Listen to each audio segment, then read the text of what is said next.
Bonjour à tous, j'espère que vous allez bien. Aujourd'hui, nous allons parler du DUT GEA, Gestion des entreprises et des administrations. Est-ce que c'est le bon choix pour vous, pour vos études, pour vos projets professionnels? C'est ce que nous allons découvrir dans cette vidéo.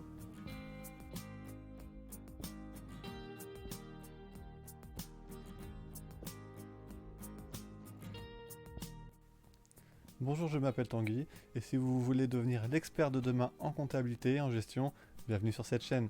Abonnez-vous en cliquant sur le bouton s'abonner et n'oubliez pas la petite cloche de notification si vous voulez être au courant de mes prochaines vidéos. Donc le DUT GEA, nous allons voir 3 points principalement aujourd'hui. Le fait que ce soit un diplôme ouvert à toutes les possibilités, nous allons voir un petit peu ses caractéristiques, le cursus de formation qu'il compose et que faire après le diplôme et un petit point final sur l'alternance. Le DUT est un diplôme de niveau Bac plus 2, donc ça veut dire qu'il faut faire 2 ans d'études après le bac pour pouvoir valider ce type de certification. Vous avez 3 options quand vous voulez choisir un DUT GEA. Vous avez l'option Gestion et Management des organisations, donc GMO, Gestion des ressources humaines et Finance et comptabilité.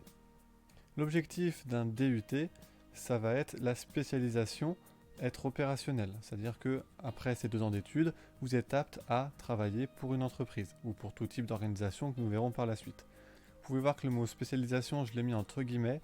Pourquoi? Parce que vous allez voir que dans le cursus de formation, il y a des matières générales un peu plus nombreuses qui représentent une partie un peu plus importante du cursus de formation qu'un BTS où lui est vraiment axé aux 90% du temps sur les matières spécifiques.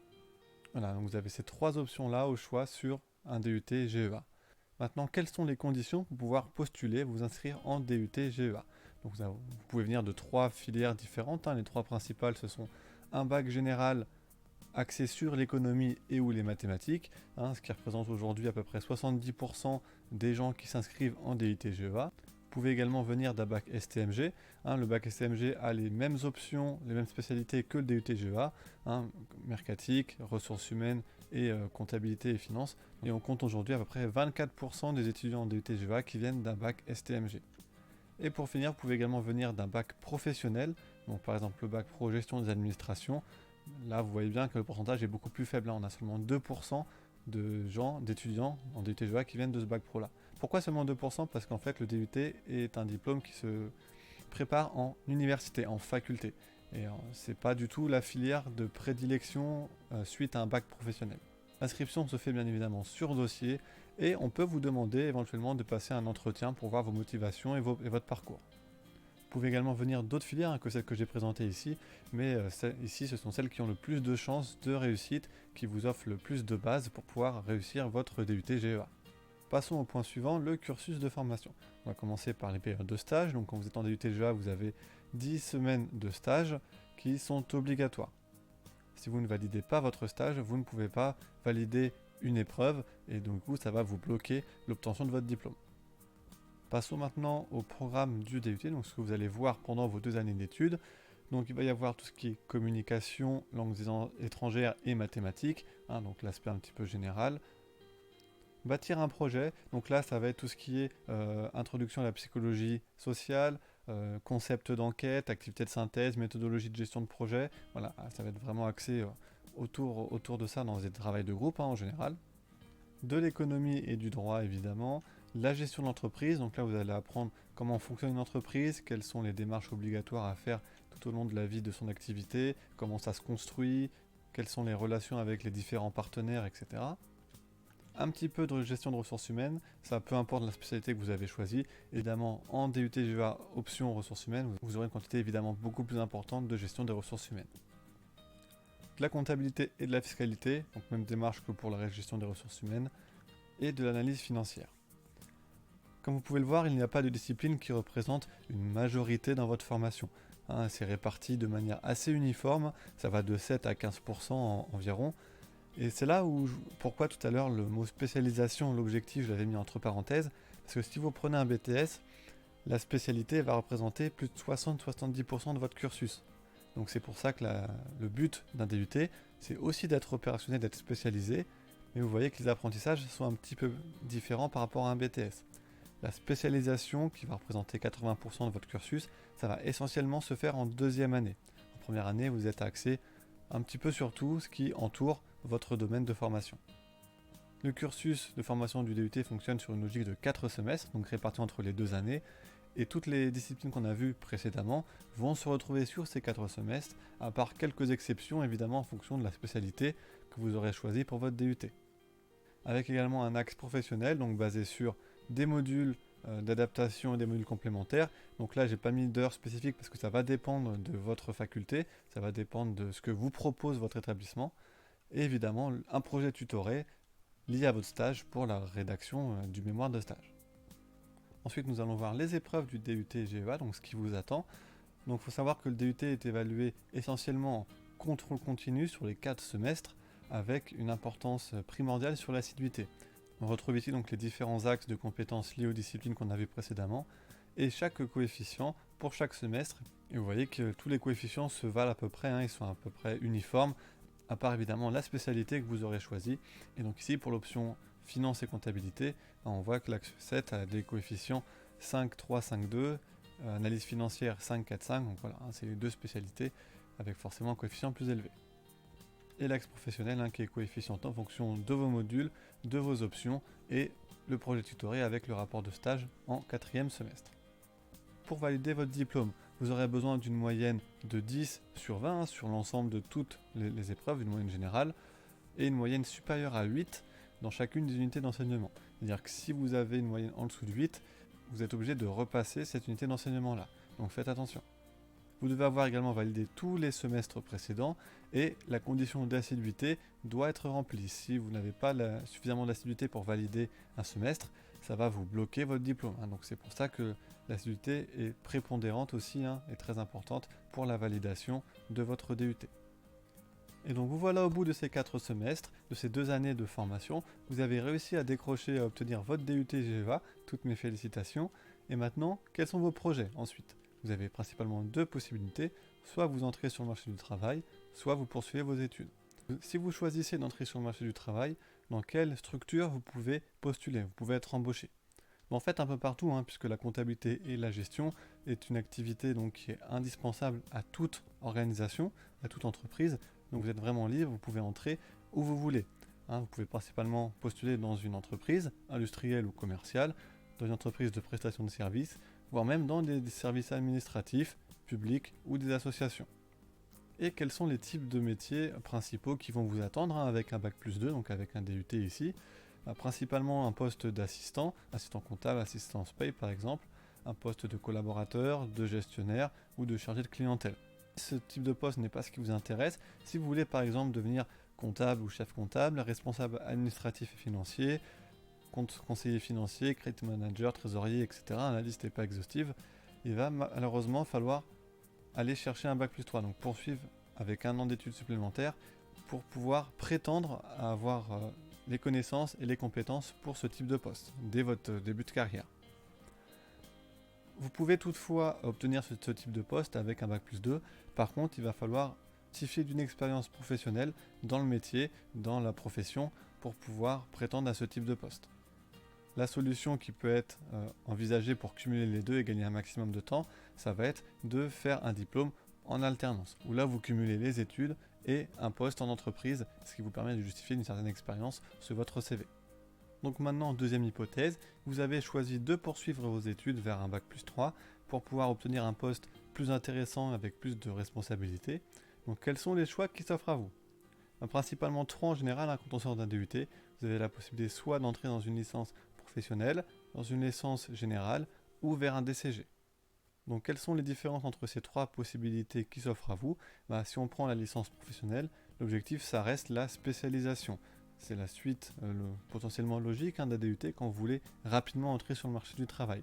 Vous allez soit approfondir votre spécialisation, l'option que vous avez choisie en DUT, soit vous allez chercher une compétence, une spécialité supplémentaire à faire valoir sur votre CV, et tout cela avec un an d'études supplémentaires pour décrocher votre Bac+3.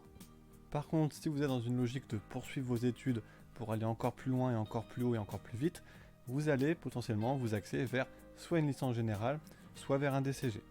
Donc l'objectif de ces 2 types de formations-là, ça va être la recherche de la polyvalence. C'est-à-dire que vous allez apprendre beaucoup de choses, vous allez développer beaucoup de connaissances et beaucoup de compétences dans différents domaines axés autour de votre métier et de votre formation.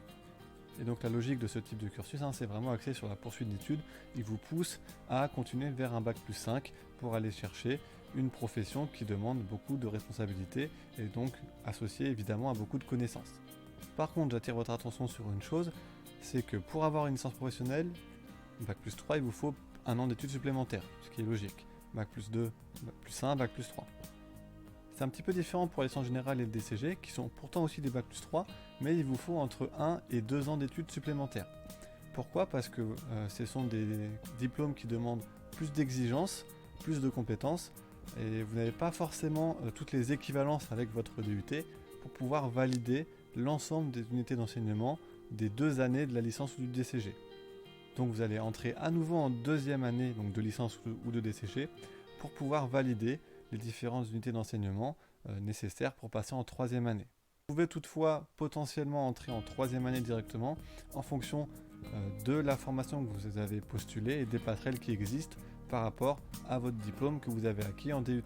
Voilà, donc c'est pour ça qu'il faut entre 1 an ou 2 d'études supplémentaires pour pouvoir décrocher votre bac+3 de type licence générale ou DCG. Mais finalement, ce qui est important, c'est pas le nombre d'études, c'est vous, vos objectifs. Qu'est-ce que vous voulez obtenir comme poste avec votre diplôme ? Si votre objectif c'est d'entrer rapidement sur le marché du travail, mais avec un poste plus intéressant qu'avec seulement un bac+2, il va falloir vous orienter vers une licence professionnelle. Donc un an d'études supplémentaires en approfondissant votre spécialité ou en développant une compétence supplémentaire. Maintenant, si votre objectif c'est d'aller encore plus loin et encore plus haut, il va falloir vous axer vers une formation qui développe des compétences beaucoup plus polyvalentes et beaucoup plus complètes et approfondies. Dans ce cas-là, ça va être soit la licence générale, soit le DCG. Maintenant, si vous êtes dans les métiers de la comptabilité et de la gestion, ce qui est le plus valorisé sur le marché du travail et qui vous apporte le plus de compétences diverses et variées, ça va être le DCG. C'est ce que je vous conseille si vous voulez entrer dans ce genre de profession-là. Par contre, faites attention, le DCG, c'est assimilé, le rythme est assimilé à une classe préparatoire, donc il faut vraiment être très sérieux, très rigoureux et ne pas avoir peur de travailler avec acharnement. Donc voilà, vous avez maintenant presque toutes les cartes en main pour vous décider. Il nous reste un dernier point à aborder, j'en ai parlé tout à l'heure, c'est l'alternance. Pourquoi choisir un cursus en alternance ? Alors comment ça fonctionne ? Si vous faites une formation en alternance, en fait il y a principalement 2 choses à retenir. Vous allez pouvoir poursuivre vos études, décrocher votre diplôme, et en même temps vous allez signer un contrat de travail avec une entreprise. Ce contrat de travail, il y a 2 types de formules qui existent aujourd'hui, le contrat d'apprentissage et le contrat de professionnalisation. Alors pour vous, il n'y aura pas grande différence entre les 2 types de contrats, mis à part peut-être un petit peu de rémunération en fonction de votre année de cursus et de votre âge. La principale différence, ça va être pour votre employeur, pour votre entreprise, au niveau des aides accordées, au niveau des allègements de cotisations sociales par exemple. Donc quels sont les avantages pour vous à choisir un cursus en alternance ? Principalement la rémunération. Vous poursuivez vos études et vous touchez une rémunération, donc vous êtes payé tout en poursuivant vos études, donc ça peut être intéressant si vous avez besoin d'indépendance ou des besoins financiers. Le statut également, vous n'êtes plus étudiant, vous êtes salarié, donc vous cotisez à la retraite, vous cotisez au chômage, à l'assurance maladie, voilà, donc ça c'est important, vous commencez déjà à préparer votre avenir.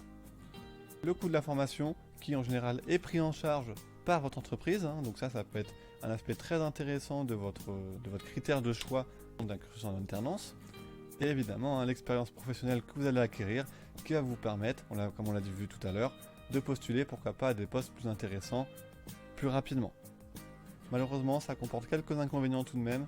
La rémunération, je l'ai mis dans les 2. Pourquoi ? Parce que même si vous êtes payé, vous touchez un salaire, en général c'est un salaire assez faible honnêtement, vous touchez un certain pourcentage du SMIC en fonction de votre année d'études, de votre âge, etc. Donc c'est pas forcément mirobolant. Le statut, alors oui vous avez le statut de salarié, avec les cotisations, tout ça c'est bien. Vous perdez du coup les bénéfices de votre statut d'étudiant. Et évidemment la charge de travail, vous avez le même programme que ceux qui ne sont pas en alternance, que ceux qui sont en initiale. Vous faites le même contenu, par contre vous n'avez pas les vacances scolaires. Vous avez 5 semaines de congés payés, comme tout salarié. Donc c'est à prendre en compte, la charge de travail est plus importante, il faut s'accrocher, c'est plus difficile. Par contre ça vous apporte de l'expérience professionnelle à faire valoir sur votre CV, ça développe vos compétences. Donc ça, c'est quelque chose qui aujourd'hui est assez recherché par les entreprises, même si c'est pas forcément évident à valoriser. Et voilà, j'espère que grâce à cette vidéo, j'ai pu vous aider à vous orienter. J'espère que vous êtes capable maintenant de savoir aisément si le BTS-CG est une formation qui vous convient, si c'est un bon choix pour vous. N'hésitez pas à me poser des questions ou à me faire un retour constructif sur la vidéo dans l'espace commentaire. Pensez également à liker la vidéo et à la partager sur les différents réseaux sociaux pour aider un maximum de personnes. Si vous voulez encore plus de détails sur les différents cursus de formation, j'ai écrit un article sur mon site, donc vous retrouvez le lien dans la description. Je mets également à votre disposition une formation gratuite qui s'intitule Comment réussir vos examens à coup sûr, dans laquelle je partage mes conseils et mon expérience en tant qu'enseignant et en tant que professeur de comptabilité et de gestion. Et n'hésitez pas à regarder mes autres vidéos si vous voulez devenir l'expert de demain. A bientôt.